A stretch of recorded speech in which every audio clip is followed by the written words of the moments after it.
Hear how No Shave November got its start. See why thousands were gathered at the Tucson Convention Center this weekend. And find out how the UA hockey team is preparing for the upcoming season. All this and more tonight on Wildcast. Live from the University of Arizona UA TV studio, this is Wildcast.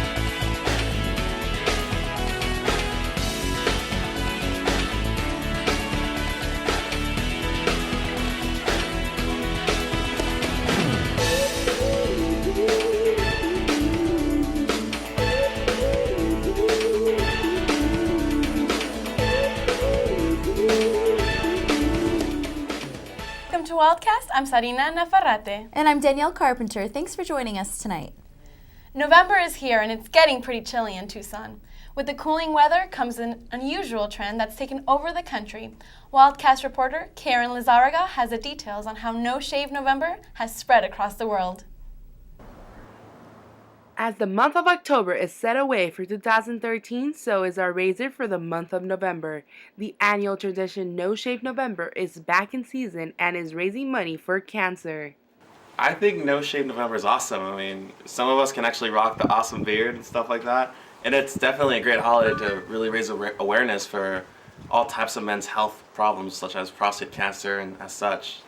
And like I said, I really just enjoy not shaving it. It really adds a twist to the whole November thing. Movember, also known as No Shave November, is a charity organization made to raise awareness for prostate cancer and any other male cancer, all ran by the Movember Foundation. As their website states, Movember's vision is to have an everlasting impact on the face of men's health. In 2012, 1.1 million people joined the movement, raising in the United States $21 million and all over the world $147 million. Since it began in 2003, Movember has grown to become a truly global movement, being placed as one of the top 100 non-government organizations by the Global Journal in 2012. So let's get in this Movember spirit and let's put our razor away for the month of November. Reporting for Wildcast, I'm Karen Lizarraga. UA students will have a chance to see some diversity through a series of cultural performances on Thursday. The Theta Nu Xi sorority will host One Love Multicultural Showcase. This showcase features students of different cultures and lifestyles expressing themselves through various artistic performances. Now in its 12th year, the event will consist of 12 to 15 shows of cultural expression. Students are encouraged to attend and enjoy both traditional and non-traditional art forms, including a drag show. Roughly 100 people are expected to show up for the One Love Multicultural Showcase. There will be free food and drinks, including pizza, cookies, and sandwiches. Well, that sounds like a fun event and educational. Yeah, and count me in for the free food as well. Free food's always good. Yeah. I will go. The University of Arizona Gluten-Free Club is preparing to host Tucson's first Gluten-Free Awareness Expo next week. Experts as well as gluten-free vendors will be at the event to talk to the public about celiac disease and gluten sensitivity. There will be activities for kids, raffle prizes, live music, and gluten-free samples. Admission is free and open to the public. The event will be held at Tucson Medical Center's Life Gain Park from 12 to 4 p.m. on Sunday, November 17th. For more information on the expo or the UA Gluten-Free Club, please visit www.gfawarenessexpo.org.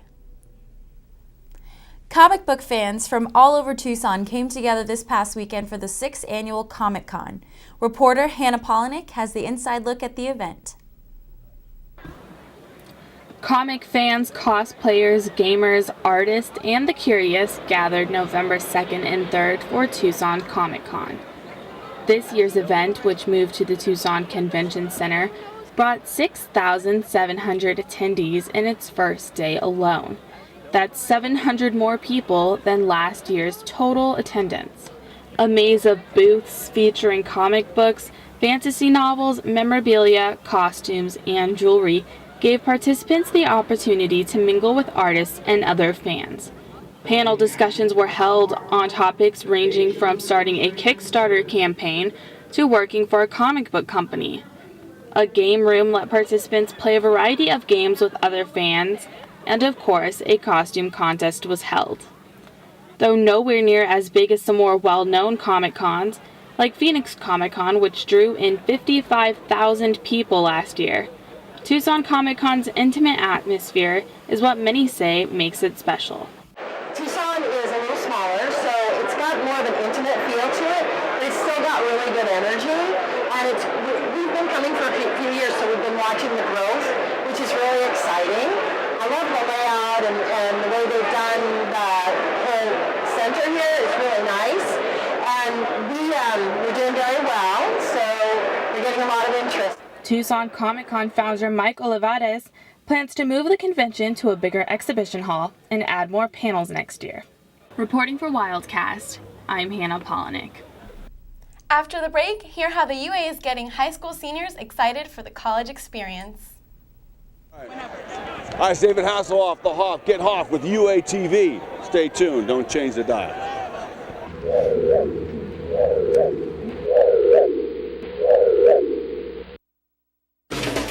Live from the University of Arizona UATV studio, this is Wildcast.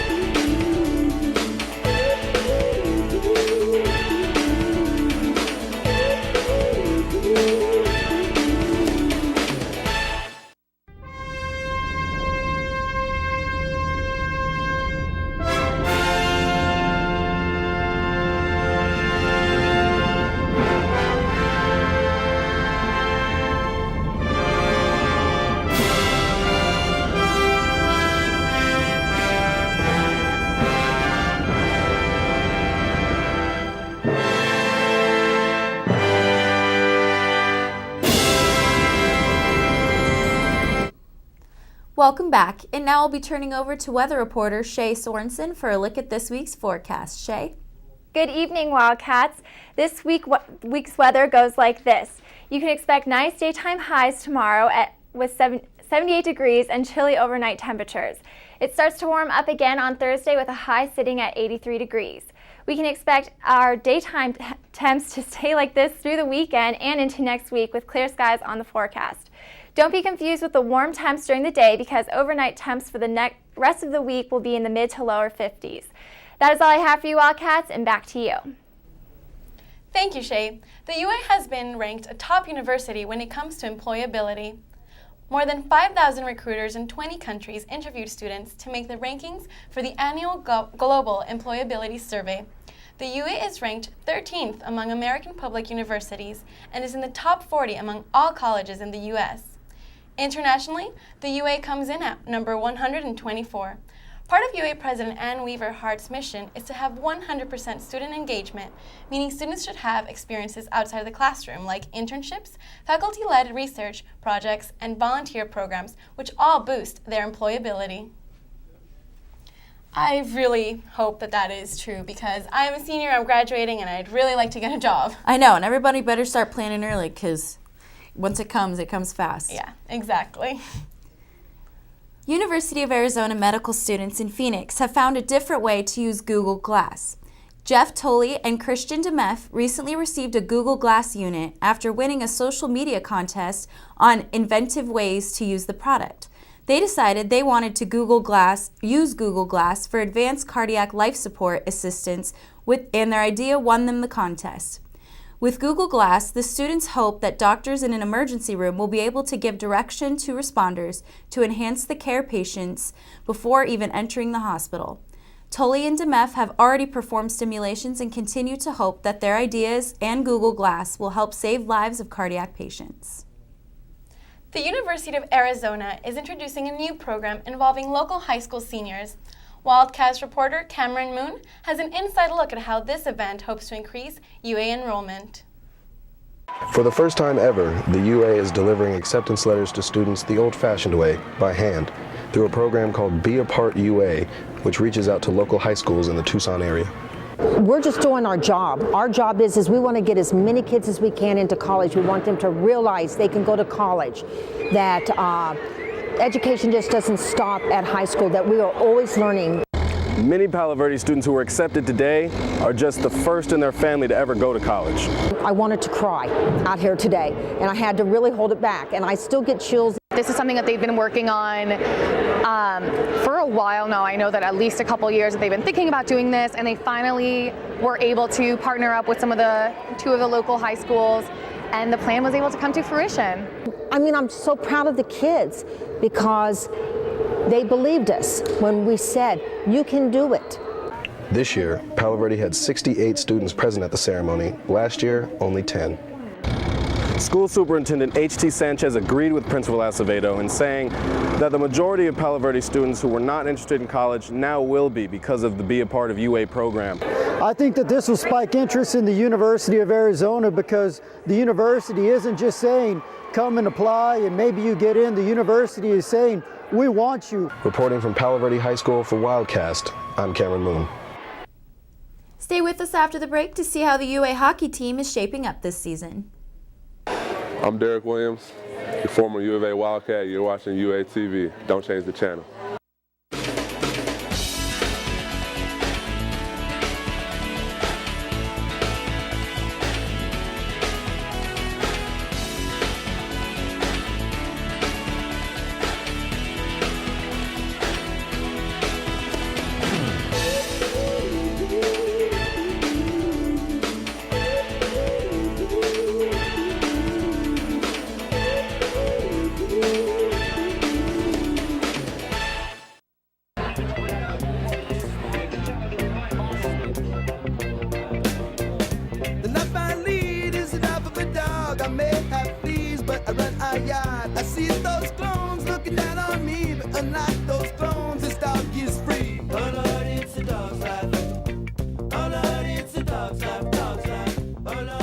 Welcome back. The UA hockey team has been training hard for the upcoming season. Wildcast reporter Rihanna Sorensen has the details on their expectations for the new year.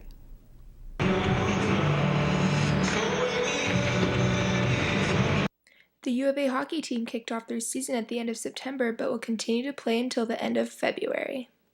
The players share how they individually prepare for the speed and physicality of the game. We have a scheduled workout, and then we have on our own a workout schedule that we need to do. So going to the gym, working out, taking supplements, doing what you need to do to get bigger, and trying to improve yourself the best you can. So I do a lot of hand-eye stuff before games, throwing tennis ball off the wall and getting a lot of good stretching. Although they are athletes, the players also need to keep up with their schoolwork to maintain good grades. Just make sure that your grades are done before hockey always. So our coach is pretty flexible. If we need to make up an exam or go to a class and miss a practice, he understands because school becomes before hockey always. Since hockey is a very rough sport, the players have had some very serious injuries. I had surgery on my shoulder about 3 years ago. I got hit behind the net, and it took me out for about 10 months, so that's definitely the worst. I pulled my groin. Nothing, it's pretty painful, but nothing too crazy, and break an arm or anything. Based on what the U of A hockey team has told me, it seems like they have a very promising season ahead of them. Let's go. Bear down on 3. 1, 2, 3, bear down. Reporting for Wildcast, I'm Rihanna Sorensen. And now we'll be turning over to sports reporter Chelsea Moe for a look at this week's sports. Chelsea? Hello, U of A Wildcats. Exciting news for the UA cross-country team this week. They are Pac-12 champions. This is the first time that the women's cross-country team has won this championship in program history. The women's team was led by 2013 Scholar Athlete of the Year, senior Elvin Cabet. She took second place with a time of 21 minutes and 15 seconds. Congratulations, women's cross-country. Women's basketball is in full swing as they return to the court with a win of 80-65 against Fort Lewis in an expedition game. Junior guard Candace Worthen made an impact, scoring 23 points, grabbing 3 rebounds, and adding 2 assists. In men's basketball this week, Aaron Gordon has been named one of the top 10 preseason watch lists for the Tisdale Freshman of the Year. Our Cats play Cal Poly this Friday at 8 p.m. In Game 8, our football team took home the win, winning 33-28. BJ Denker went 24 of 38 through the air with 261 yards and a touchdown. Our Cats are now bowl eligible for the second straight season in a row. We will play Game 9 this Saturday against UCLA. That's all in sports, guys. Back to you. Thanks, Chelsea. As always, thanks for tuning into Wildcast. You can watch us anytime online at uatv.arizona.edu or on our YouTube channel, UATV CH3. We'll see you next week for another edition of Wildcast.